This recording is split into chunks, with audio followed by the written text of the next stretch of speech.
অতি মৰমৰ ছাত্ৰ ছাত্ৰীসকল, আজি মই লৈ আহিছোঁ ক্লাছ 10ৰ Assamese question answer lesson number 8। লেসনটোৰ নাম হৈছে অসমৰ জনগোষ্ঠীৰ গাঁথনি আৰু সংস্কৃতি। তোমালোকে চোৱা 1 নম্বৰ কুৱেশ্যন অতি চমু উত্তৰ লিখা। ক নম্বৰটো চোৱা,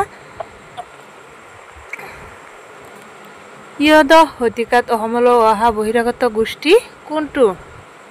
উত্তৰ, ত্ৰয়োদশ শতিকাত অসমলৈ অহা বহিৰাগত গোষ্ঠীটো হ'ল মংগোলীয় গোষ্ঠী। বুজিছা? নেক্সট চোৱা, খ নম্বৰ, প্ৰাচীন কালৰ পৰা অসম দেশ কিহৰ বাবে প্ৰসিদ্ধ আছিল? উত্তৰ, প্ৰাচীন কালৰ পৰা অসম দেশ যাদুমন্ত্ৰ আৰু ঐন্দ্ৰজালিক বিদ্যাৰ বাবে প্ৰসিদ্ধ আছিল। ঘ নম্বৰ, কিহে অসমীয়া জাতিক অধিক কটকটীয়া কৰিলে? উত্তৰ, ভাষিক সংমিশ্ৰণে অসমীয়া জাতিক অধিক কটকটীয়া কৰিলে। গ নম্বৰ, সকলোকে বান্ধি থোৱা এনাজীডাল কি আছিল? উত্তৰ, সকলোকে বান্ধি থোৱা এনাজৰীডাল আছিল অসমীয়া ভাষা। ঙ, অসমৰ মংগোলীয় গোষ্ঠীৰ লোক কোনবিলাক? উত্তৰ, অসমৰ মংগোলীয় গোষ্ঠীৰ লোক হৈছে আহোমসকল।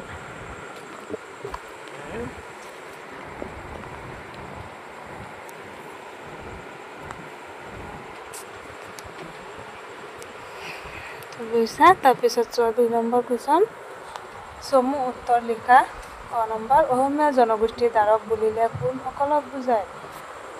উত্তৰ, অসমীয়া জনগোষ্ঠীৰ দ্বাৰক বুলিলে গাইক, কছাৰী, চুতীয়া, কোচ, মেচ, ডিমাচা, দেউৰী, মিচিং, বড়ো, তিৱা, কাৰ্বি আদি অনাৰ্য জাতিবোৰক বুজায়। বুজিছানে তোমালোকে?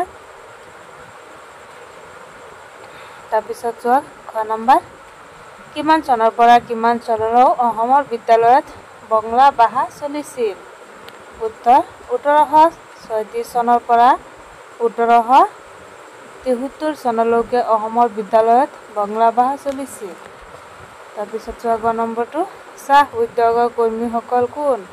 তেওঁলোক কৰ পৰা অসমলৈ আহিছিল? তেওঁলোক কৰ পৰা অসমলৈ আহিছিল? উত্তৰটো চোৱা, চাহ উদ্যোগৰ কৰ্মীসকল হৈছে চাওতাল, কুৰ্মী, মুছহৰ, মুণ্ডা, তেলেঙা, কো, ভূমিজ, ওৰাং, তাঁতী, লোহাৰ আদি। এওঁলোক বিহাৰ, উৰিষ্যা, মধ্য প্ৰদেশ আৰু উত্তৰ প্ৰদেশৰ পৰা অসমলৈ আহিছিল। বুজিছানে? তাৰপিছত চোৱা গ নম্বৰ, পাত্ৰিত থকা খাদ্যবস্তুৰ এখন তালিকা প্ৰস্তুত কৰা। পাত্ৰিত থকা খাদ্যবস্তুৰ এখন তালিকা প্ৰস্তুত কৰিব দিছে। তোমালোকে চোৱা উত্তৰ, পাত্ৰিত থকা খাদ্যবস্তুসমূহ হ'ল পৰঠা, পোলাও, কুৰ্মা, কোপ্তা, কেক, বিস্কুট, ৰুটি, ৰসগোল্লা, লালমোহন, চিঙৰা, লুচি, পুৰি, ডোচা, চাম্বাৰ, ইডলি। বুজিছা? তাৰপিছত আছে 3 নম্বৰ কুৱেশ্যন, অসমৰ পুৰণি সাহিত্যৰ সমলবোৰ কি কি? উত্তৰ, অসমৰ পুৰণি সাহিত্যৰ সমলবোৰ হ'ল অলিখিত, গৰখীয়া নাম, নিচুকনি গীত, নাও খেলোৱা গীত, বাৰমাহী গীত, আইনাম, বিয়ানাম, বনগীত, বিহুগীত, দেশ বিচাৰৰ গীত, মন্ত্ৰ সাহিত্য আৰু ডাকৰ বচন আদি। বুজিছা? তাৰপিছত চোৱা কুৱেশ্যন নম্বৰ 4, অসমৰ বৈচিত্ৰ্যপূৰ্ণ জনগোষ্ঠীৰ গাঁথনিতে অসমীয়া সংস্কৃতিৰ বৈশিষ্ট্য ৰক্ষা পৰিছে। কথাষাৰৰ গুৰুত্ব ব্যাখ্যা কৰি অসম জনগোষ্ঠীৰ বৈচিত্ৰ্যৰ কথা বৰ্ণনা কৰা। এইটো এটা ইম্পৰ্টেণ্ট কুৱেশ্যন, তোমালোকে চাবা। উত্তৰ, সমগ্ৰ অসম ৰাজ্যখনে বিভিন্ন জাতি, উপজাতি আৰু জনজাতিৰ জনগোষ্ঠীৰ সমষ্টি। সেইবাবে অসমীয়া সংস্কৃতিও বাৰেবৰণীয়া আৰু বৈচিত্ৰ্যপূৰ্ণ। প্ৰাচীন কালৰে পৰাই অসমত বিভিন্ন জনজাতি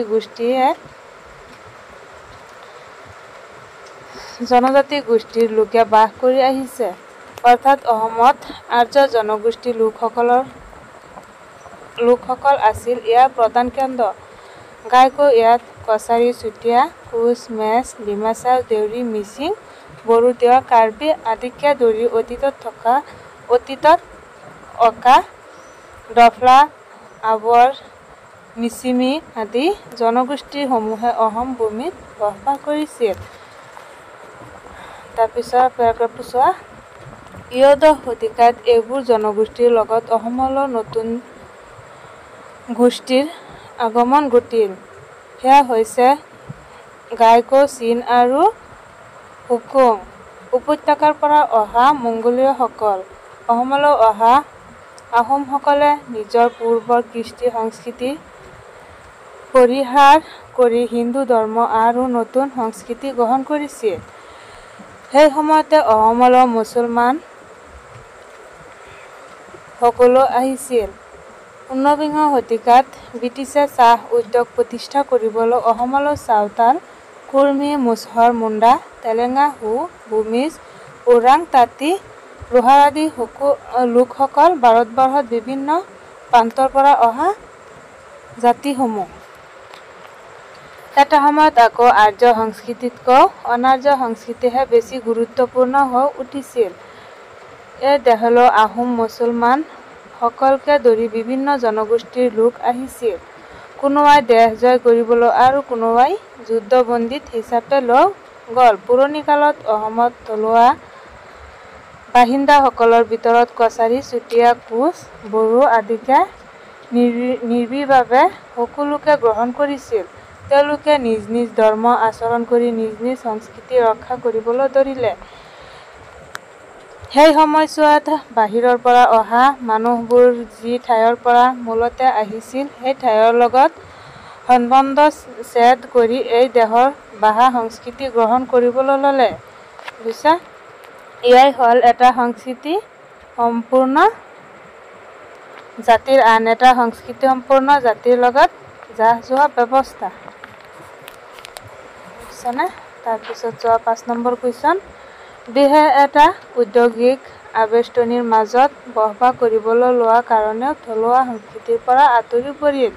ইয়াত কি ঔদ্যোগিক আবেষ্টনীৰ কথা উল্লেখ কৰিছে আৰু কোনে কিহৰ বাবে আঁতৰি পৰাৰ কথা কৈছে? পাঠৰ আলমত বিচাৰ কৰা। উত্তৰ: ইয়াত ঔদ্যোগিক আবেষ্টনী মানে ব্ৰিটিছসকলে অসমত চাহ উদ্যোগ আৰু তাৰ সৈতে জড়িত চাহ জনগোষ্ঠীৰ লোকৰ কথা কোৱা হৈছে। ইয়াত মানে ঔদ্যোগিক আবেষ্টনী ব্ৰিটিছসকলে অসমত চাহ উদ্যোগৰ সৈতে জড়িত চাহ জনগোষ্ঠীৰ লোকৰ কথা ইয়াত কোৱা হৈছে। অসমত চাহ উদ্যোগ প্ৰতিষ্ঠা হোৱাৰ লগে লগে নতুন এদল বিটিয়াল আহি অসম দেশ বসবাস কৰিবলৈ ল'লে। সেই উদ্যোগত কাম কৰিবৰ বাবে বিহাৰ, উৰিষ্যা, মধ্য প্ৰদেশ আৰু উত্তৰ প্ৰদেশ আদি বিভিন্ন অঞ্চলৰ পৰা অসমলৈ আহিছিল। অসমত বিভিন্ন ৰাজ্যৰ পৰা চাওতাল, কুৰ্মী, মুণ্ডা, তেলেঙা, মুছহৰ, হো, ভূমিজ, ওৰাং, তাঁতী, লোহাৰ আদি বিভিন্ন জাতিৰ লোকে অসমৰ চাহ উদ্যোগৰ কাম কৰিবলৈ ল'লে। পিছত কালক্ৰমত এইসকলে নিজৰ কৃষ্টি সংস্কৃতিৰ কিছু সংৰক্ষণ কৰি হ'লেও অসমীয়াৰ মাত কথা গ্ৰহণ কৰি থলুৱা লোকৰ আচাৰ নীতি সাজ-পাৰ গ্ৰহণ কৰি কালৰ সোঁতত অসমীয়া জাতিৰ অবিচ্ছেদ্য অংগ হৈ পৰিল। কিন্তু এওঁলোকক শিক্ষা দিয়াৰ কাৰণে কোনো ব্যৱস্থা নোলোৱাত অতি অগ্ৰসৰ হৈ ৰ'ল। অসমৰ থলুৱা সংস্কৃতিৰ লগত খাপ খোৱাৰ যথেষ্ট পলম হ'ল তেওঁলোকৰ। বিশেষ এটা আবেষ্টনীৰ মাজত বসবাস কৰিবলৈ লোৱাৰ কাৰণেও থলুৱা সংস্কৃতিৰ পৰা আঁতৰি পৰিল। Next 6 number question. এটা সংমিশ্ৰিত সংস্কৃতি সম্পূৰ্ণ জাতি, ইয়াক নুই কৰাৰ কোনো যুক্তি তৰ্কৰ অৱকাশ নাই। ইয়াত লিখকে কাক আৰু কি সংস্কৃতিসম্পন্ন জাতি বুলি কৈছে? নুই কৰাৰ কোনো যুক্তি তৰ্কত অৱগত নাই বোলা কথাষাৰৰ সত্যতা বিচাৰ কৰা। উত্তৰটো চোৱা। অসমীয়া জাতি আৰু সংস্কৃতি সম্বন্ধৰ বিষয়ে ক'বলৈ গৈ লিখকে উক্ত বাক্যশাৰী কৈছে: অসমীয়া জাতিটো কেৱল এটা জনগোষ্ঠী আৰু তেওঁলোকৰ ভাষা সংস্কৃতিক লৈ গঢ়ি উঠা নাই বুলি লিখকে কৈছে। অসমত প্ৰাচীন কালৰে পৰা ভিন্ন ভিন্ন জাতি জনগোষ্ঠীৰ লোক আহি অসমত বসবাস কৰিছিল। সেই সময়ত অসমত বসবাস কৰা থলুৱা জনজাতীয় লোকসকলে সকলোকে আঁকোৱালি লৈছিল। বাহিৰৰ পৰা অহা সকলো আন্তৰিকতাৰে এই অসম দেশ ভাষা সংস্কৃতি গ্ৰহণ কৰি অসমক নিজৰ দেশ বুলি গ্ৰহণ কৰিছিল। ভাষিক সংমিশ্ৰণে অসমীয়া জাতি আৰু সংস্কৃতি আৰু অধিক কটকটীয়া কৰি তুলিলে। ভাষিক সংমিশ্ৰণে মানে অসমীয়া জাতিক সংস্কৃতি আৰু অধিক কটকটীয়া কৰি তুলিলে। বুজিছেনে? তাৰপিছত চোৱা, অসমত বসবাস কৰা জনজাতিৰ ভাষা ভালদৰে বুজি পায় আৰু ক'ব পাৰে। অসমলৈ পৰৱৰ্তী কালত অহা লোকসকলেও নিজ নিজ ভাষা সংস্কৃতি ত্যাগ কৰি অসমীয়া ভাষা আৰু সংস্কৃতিৰ আঁকোৱালি লয়। অসমলৈ মানে পৰৱৰ্তী কালত অহা লোকসকলেও নিজ নিজ ভাষা ত্যাগ কৰি আমাৰ অসমীয়া ভাষাটো আঁকোৱালি লৈছিল। বুজিছা? তাৰপিছত চোৱা, যুগ যুগ ধৰি এনেদৰে আদান প্ৰদান বিনিময় আৰু সংস্কৃতি গ্ৰহণৰ মাধ্যমেদি অসমীয়া সংস্কৃতিটো বৰ্তমানলৈ পৰিগ্ৰহ হৈ আছে। বুজিছা? বিভিন্ন ধৰণৰ জাতি জনজাতিৰ সম্বন্ধৰ মাজেৰে অসমীয়া জাতিটো গঢ়ি উঠিছে। নেক্সট চোৱা, 7 নম্বৰ কুৱেশ্যন। লগে লগে সংস্কৃতিৰ ৰূপান্তৰ ঘটিল।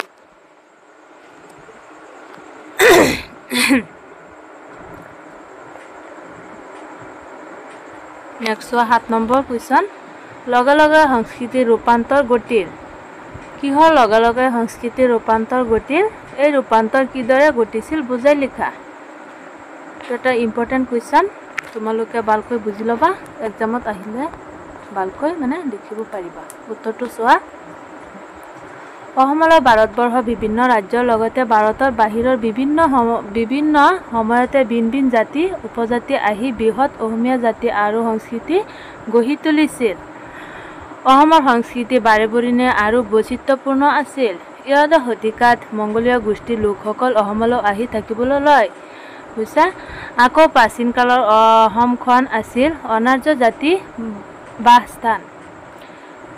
এই মংগোলীয় গোষ্ঠীৰ লোকসকল বিশেষকৈ আহোমসকল, মুছলমানসকল আৰু বিভিন্ন ৰাজ্যৰ পৰা অহা লোকৰ ভিতৰত কোনোবাই দেশ জয় কৰিবলৈ অসমলৈ আহিছিল। এওঁলোকৰ ভিতৰৰ কোনোবা আকৌ যুদ্ধবন্দী হিচাপে অসমত থাকি গ'ল। বুজিছা? এওঁলোকৰ ভিতৰত কোনোবা আকৌ যুদ্ধ কৰিবলৈ অসমত থাকি গ'ল। এনেদৰে অসমীয়া জাতিৰ গঠন প্ৰক্ৰিয়া সম্ভৱ হৈ উঠিবলৈ ধৰিলে। এটা সম্প্ৰদায়ৰ ভাল লগা কিছুমান ৰীতি নীতি আচাৰ ব্যৱহাৰ আন এটা সম্প্ৰদায়ে গ্ৰহণ কৰি ল'লে। সাজপাৰ, অলংকাৰ, দৈনন্দিন ব্যৱহাৰ্য আচবাব বাচন বৰ্তন সকলোতে পৰিৱৰ্তন ঘটিবলৈ ধৰিলে। অসমীয়া সংস্কৃতিৰ মাজত মুকলি মনেৰে আধুনিকতা প্ৰৱেশ কৰিবলৈ ল'লে।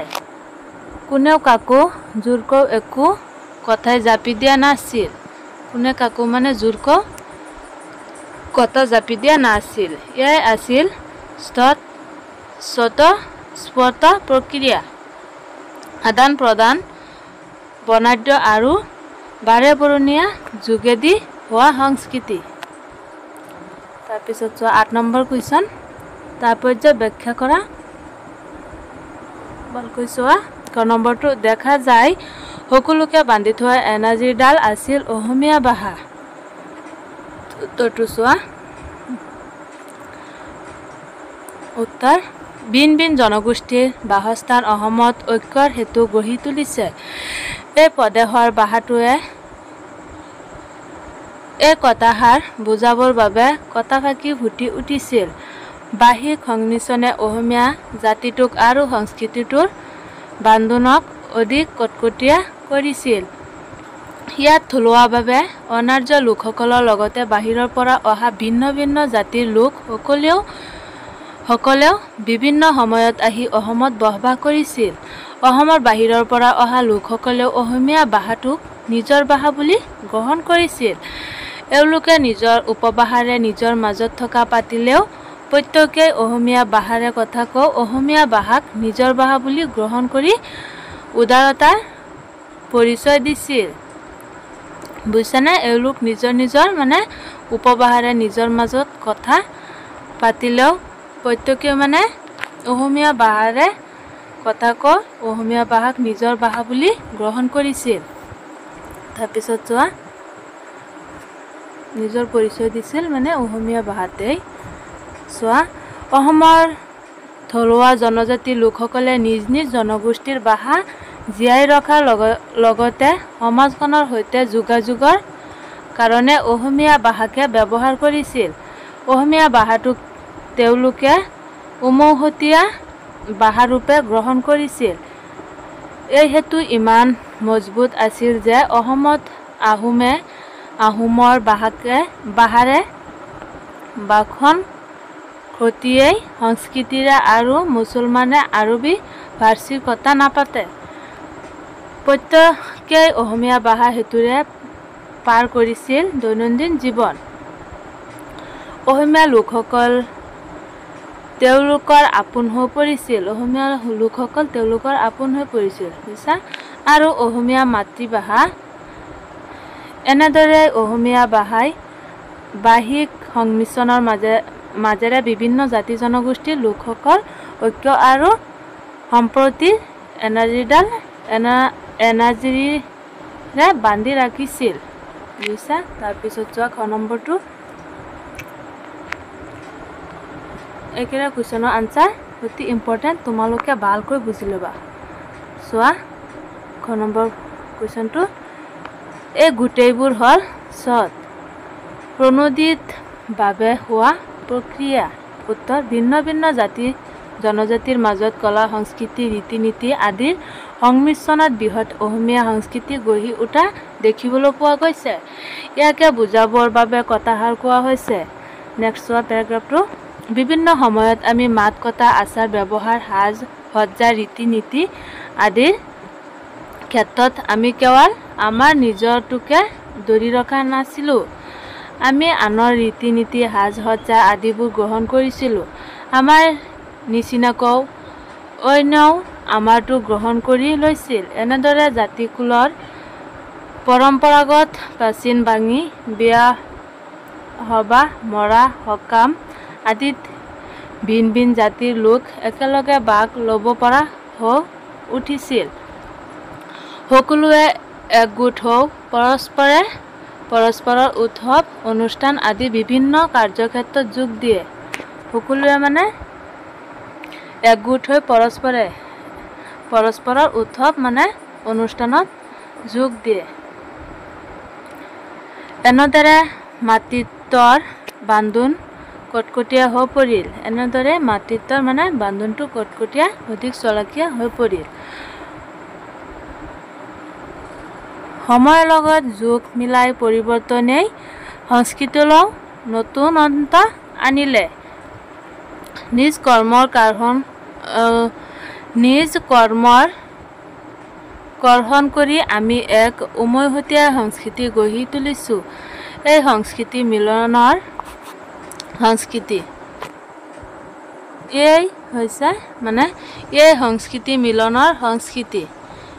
এই সংস্কৃতি সংহতি আৰু সম্প্ৰীতি ৰক্ষাৰ বাট বুজিছানে। তাৰপিছত চোৱা গ নম্বৰটো এয়া আছিল দিয়া লোৱা আৰু এৰা ধৰা ব্যৱস্থা। উত্তৰটো চোৱা অসমীয়া সংস্কৃতিৰ মূলতে হৈছে সম্বন্ধই। সংস্কৃতি পৰিৱৰ্তনশীল। অসমতো বিভিন্ন জাতি ধৰ্মৰ মানুহে বসবাস কৰে। অসমতো বিভিন্ন জাতি ধৰ্মৰ মানুহ বসবাস কৰে অসমত বুজিছা। তাৰপিছত চোৱা ফলত বিভিন্ন জাতি ধৰ্মৰ মানুহ বসবাস কৰাৰ লগে লগে সংস্কৃতিও ৰূপ সলাইছিল। ইয়াকে বুজাবলৈ গৈ লিখকে কথাষাৰ কৈছে। লিখকে কথাষাৰ কৈছে। চোৱা কথাষাৰ অসমত পূৰ্বতে অনাৰ্য জাতিৰ লোকসকলে বসবাস কৰিছিল। সেই সময়ছোৱাত তেওঁলোকৰ সংস্কৃতি আছিল অসমীয়া। সেই সময়ছোৱাত তেওঁলোকৰ মানে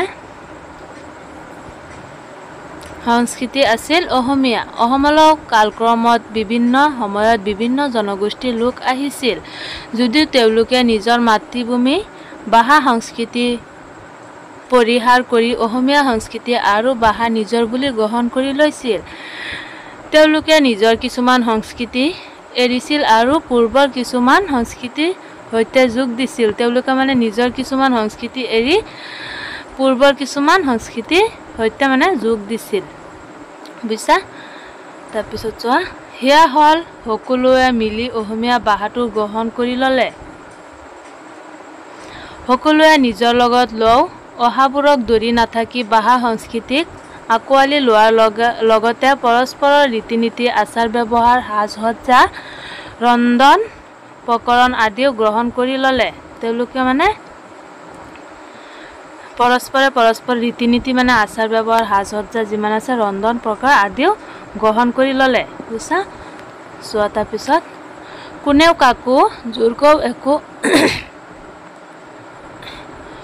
কাকো জোৰকৈ একো জাপি দিয়া নাছিল। ফলত গঢ়ি উঠিল এটা সংমিশ্ৰিত সংস্কৃতি। এই সংমিশ্ৰিত সংস্কৃতিয়ে হৈছে অসমীয়া সংস্কৃতি। বুজিছা? এনেদৰে ভিন্ন সম্প্ৰদায়ৰ মাজত সমন্বয় সাধন হৈ বাৰেবৰণীয়া অসমীয়া সংস্কৃতি গঢ়ি উঠিল। এয়াই হৈছে আদৰ্শ সংস্কৃতি। এনে সংস্কৃতি গঢ়িবলৈ প্ৰত্যেক সম্প্ৰদায়ে এৰাধৰাৰ নীতি পালন কৰিছিল। বুজিছা? তাৰপিছত চোৱা তোমালোকে 1 নম্বৰ কুৱেশ্যন সন্ধি ভাঙা। এটা আমাক ইয়াত সন্ধি ভাঙি দিছে। সংস্কৃতি জলাঞ্জলি স্বাধীন। উত্তৰটো চোৱা, সংস্কৃতি সম যোগ কৃতি হ'ব সংস্কৃতি। বুজিছা? তাৰপিছত চোৱা নেক্সট, জলাঞ্জলি জল যোগ অঞ্জলি হ'ব জলাঞ্জলি। তাৰপিছত চোৱা, স্বাধীন স্ব যোগ অধীন হ'ব স্বাধীন। বুজিছা? তাৰপিছত চোৱা প্ৰশ্ন নম্বৰ 2,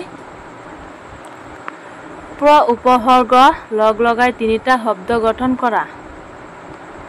উত্তৰ দিছে প্ৰয়োগ, প্ৰগতি, প্ৰণাম।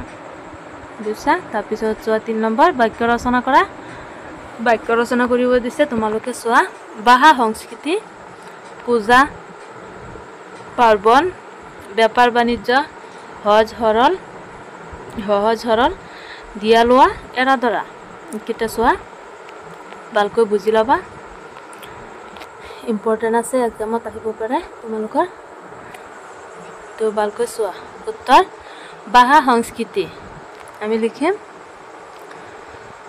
অসমত বসবাস কৰা প্ৰতিটো জাতি জনগোষ্ঠীৰ একোটাকৈ নিজা ভাষা সংস্কৃতি আছে।